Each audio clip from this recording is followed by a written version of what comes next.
Hello, everybody. Welcome to another Wolfpack video with myself, Dan. And as you can see, I am actually joined by a guest today. This is Adrian Richvoldsen. Is that the way you pronounce your name? That's Sorry. more than good enough. Perfect. Sorry, I really don't want to butcher any names today. That's probably one thing I don't want to do. But yeah, he is a Norwegian sports journalist for Nettavisen. Is that right? Very good. Nettavisen? Perfect. Amazing. So far so good. So far, so And good. yeah, just want to say thank you before we even start. Thank you so much for your time, Adrian. And we've got a lot to discuss about a certain player We do. that It's a pleasure to be here. that we're linked to. So obviously, before we get started, do you want to explain who you are, Adrian, what you do, and that'll be really nice just to hear, if that's Of course. okay. So I'm a sports journalist in Nettavisen, as you said, in Norway. Mainly focused on football, the Norwegian league. I follow the national team. I have been following international with the international stars we have, but there have been so many the last few years, so it's difficult to cover them all. But mainly like football and the national team, Yeah. with a focus on the biggest names. Cool. Amazing.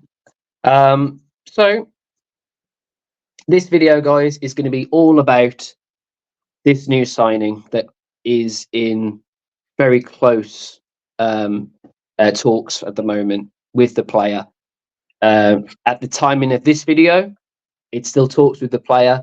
The club has agreed with a fee, but yeah, very much more sort of in his ballpark now, whether he wants the signing to go through or not. But I think it is amazing to get some insight on the player through someone who's seen him several times. So, what are your thoughts, Adrian, on the signing?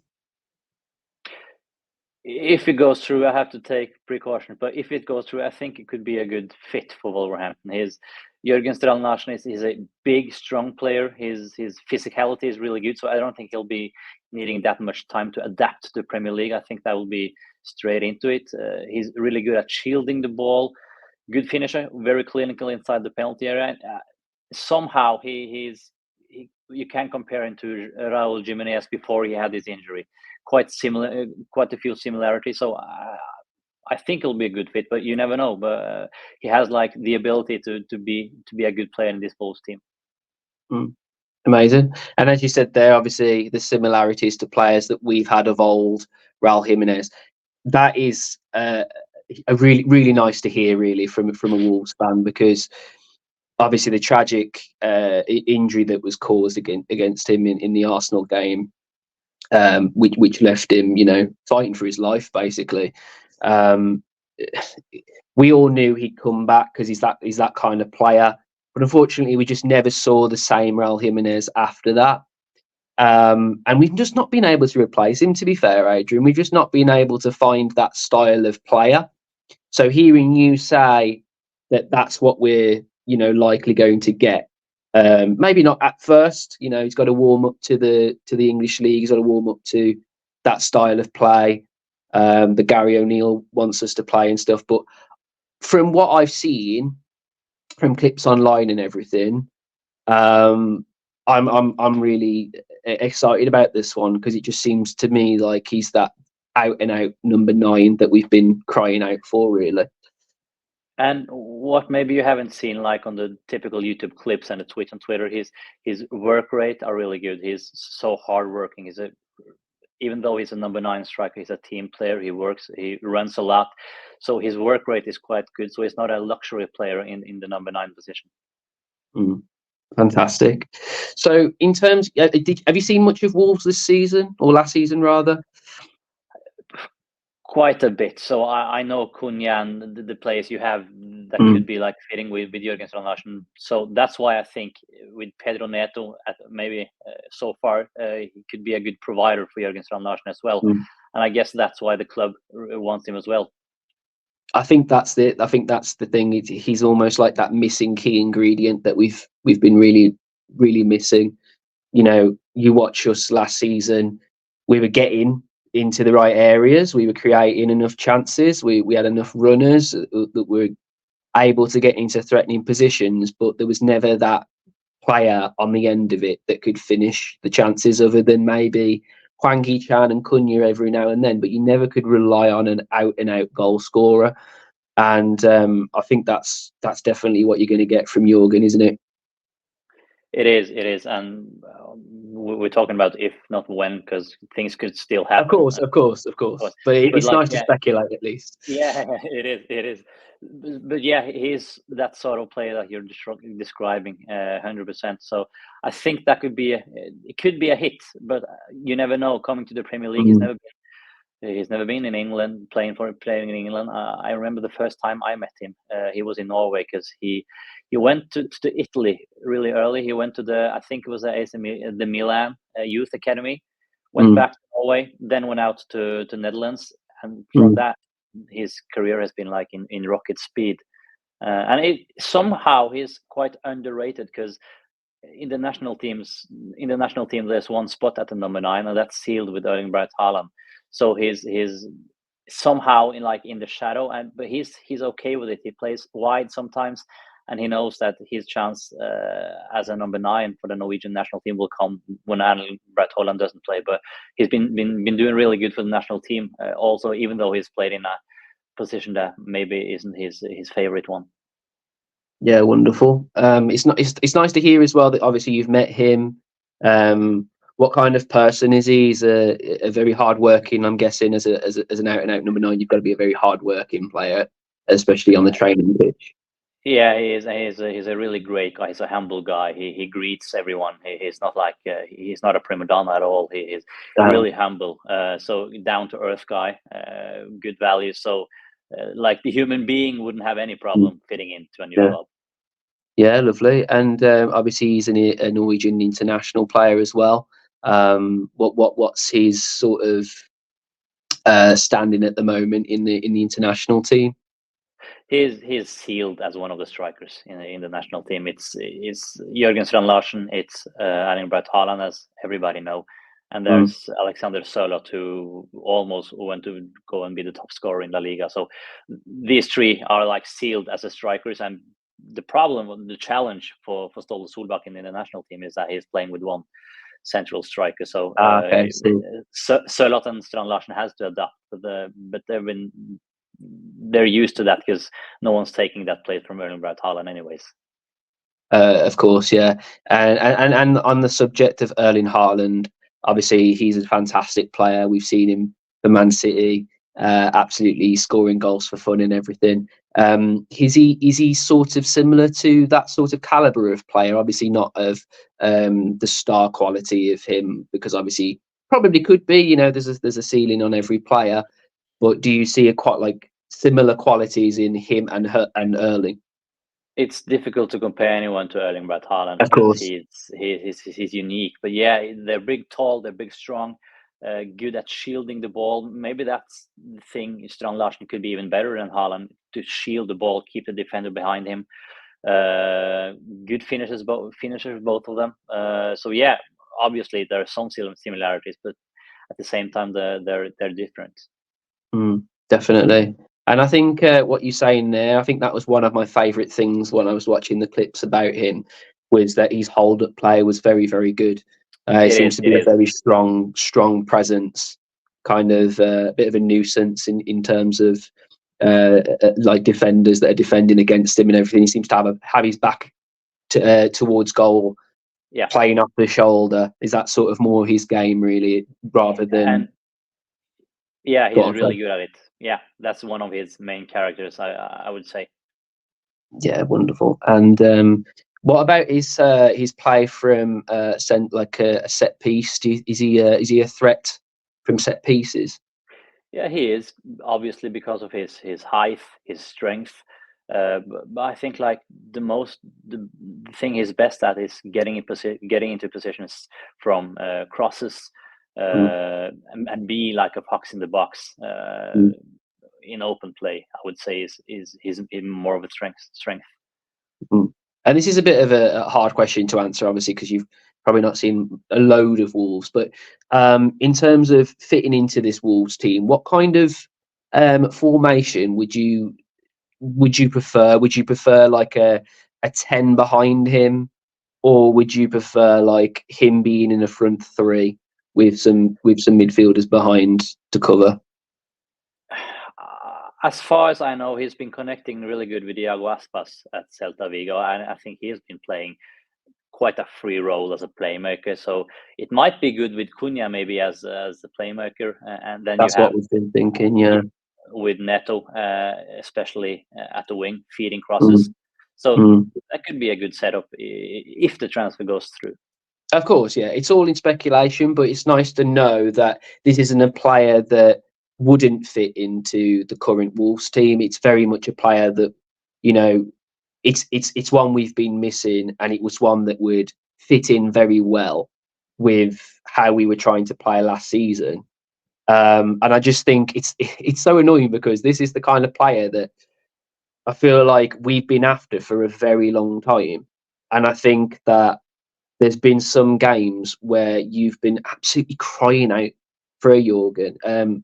We were, you know, quite a bit of ways through the FA Cup and unfortunately lost to Coventry.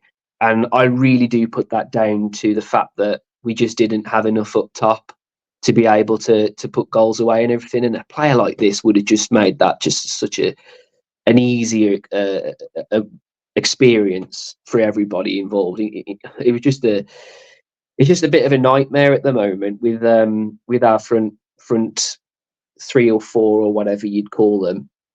There's not that key out and out striker pretty much all the way throughout of the Wolves team, other than our youthful players. So I think this is a huge key signing if we can manage to get this over the line. So I'm just praying now, to be honest. I'm hoping that he just like, yeah, why not? And you know, obviously, it's a lot of pressure on. He's only still 24. It will be a big transfer coming from Celta Vigo, but he has the mental and physical qualities to be a success. But you never know. Yeah, he's a good guy, and he's been doing really good in Spain as well. It seems to me like a very confident player from what I've seen. He's not afraid to try something a little bit out of the box, bit extraordinary. I've seen his bicycle kick against one of the teams that he played. To me, that those sort of things, although they are fantastic to watch as a bystander, I think you've got to have a lot of confidence to pull something off like that. And as you just said, he's very young, but it's amazing to see that there's a confidence there, and I think that's needed when you have that step up in terms of a contract, or in terms of playing for the Premier League and everything. You need that in you to just make sure that gets you over the line. I think Raul had that really. I think from the first game that he played against Everton, you could see that in him. There was a lot of confidence in him to just go, you know what, I don't care that I'm not, in Spain anymore.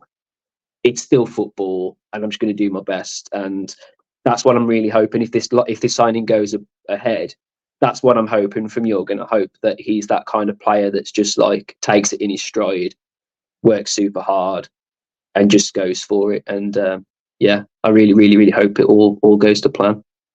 And he speaks the language, so there won't be a language barrier. He learned Spanish really fast when playing in Celta. I think he knows some Italian from his time in Milan as well. So he's a sharp guy. I think he adapts to new environments quite fast. Oh, amazing! I think that's very important when you're signing for a different country. You've got to adapt fairly fast and sort of fit in with the culture and everything. And I think he will, to be honest. Like you said, he's very, or he will if the signing goes ahead. I keep saying it like it's definitely happening, man. You can say it. I have to take my. I know. But if it does go ahead, it just seems to me like he's one of those players that is gonna fit the mold very, very easily.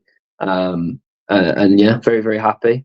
What other things would you like to add, Adrian? Is there anything else you'd like to add that we might not know about the player, and things that might interest our listeners and viewers? I gotta think. I've spoken to him quite a few times, Jørgen. He's a good guy. His abilities with the ball on the ground has been improved the last years, I think. He's a big guy, but he's getting really much better than handling the ball on the ground as well. He's a quite funny guy, so I think he'll be a good fit to any group of players. So yeah, whatever club that gets him gets like a big, tall striker that's really clinical inside the box, and that's been doing really good in Celta Vigo. Yeah, I think that's one of the things I wanted to add, actually, is that I've seen his goal tally from last season go up by the tens. You know what I mean? Like, he scored, what was it, 4 goals, and he scored 14 or 15 goals, is it, this season? I think it's 13 with 3 assists last season for Celta Vigo, and that's quite good for a Celta Vigo team that was struggling for. And I think that's it, isn't it? You see that progression, you see that form, you know, increase and improve. And if you go into another team with that sort of form, I think that's gonna, you know, help a lot. If you're a player that's struggling but you want to try something new, I think that's harder than if you're a player that's in a decent bit of form. You can take that with you no matter where you go. I think that's the same on the international stage as well. I think in players, when they go from their clubs to an international stage, you've got to have that sort of form ahead of time as well, haven't you? And I think that's exactly what the problem is. I am actually hearing word from Ben Jacobs that the deal seems very advanced now. Just got a message from Ben Jacobs saying that it's likely to happen. So I'm just going to double check that, because that would be wonderful if that happened on air. Can you check if it's gone through or not, or if there's any more news? Because while I'm using my phone, I can't check it. Yeah, I should be on my phone now, actually. Yeah. As far as I know, then Wolverhampton is really keen on making the deal, so that's always a good thing in first place. Yeah. Wonderful. Well, if you're watching this and it's already happened, you've got all the lowdown anyway, haven't you? And if it doesn't go down, at least we know that, you know, it's a player that other teams will be able to watch this and go, you know what, I've got enough information there, thanks to Adrian. So yeah, appreciate that, man. Cool. If there's nothing else to add, Adrian, I can end it there. It's been an absolute pleasure talking to you, mate. You know, whatever you get through in the season coming and what have you, best of luck. And if you come over to the Golden Palace of Molyneux to come and say hi, we'll. I will. Pleasure to be here. Thank you, Dan. Wonderful. And I'll see you next time. Thank you, mate. Thank you. Cheers.